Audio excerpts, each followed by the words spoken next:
Revelation 2227. From the 2nd of February 1942. Desire for God, union, grace, knowledge.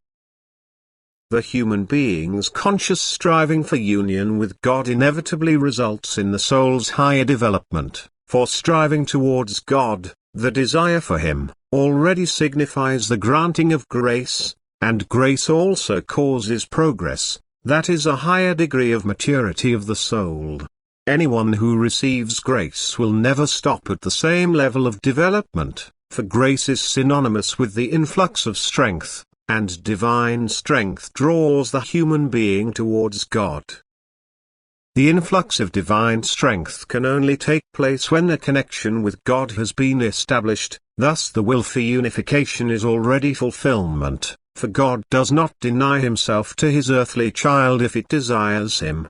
He gives it everything if it desires Him. He gives it everything if it surrenders its will to Him. The will turned towards God results in union with God and consequently also in a constantly increasing degree of maturity of the soul, which now recognizes light and clarity, that is, becomes knowledgeable and loving and can thus be called light receiving and light emitting.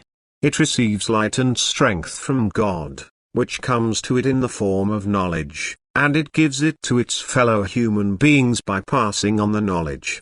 And thus she now works with God and for God.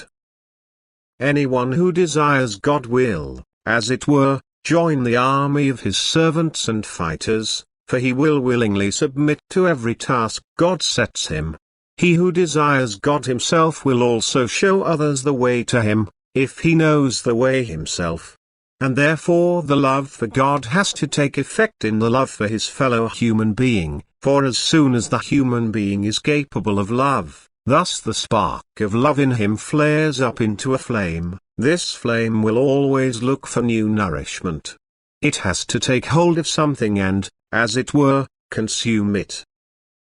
Love for God will always express itself in love for the neighbor. This is simply not possible in any other way because the loving human being has ignited the divine spark within himself, and this fire can never go out, and every work of love is the union with God which is recognizable again in the work of love. Consequently, the soul's degree of maturity must also constantly increase and a relapse can never take place. God does not allow this because the human being desired Him of his own free will, because he surrendered his will himself, and thus the union with God could take place, which earns him grace upon grace and thus the influx of light and strength from God. Amen.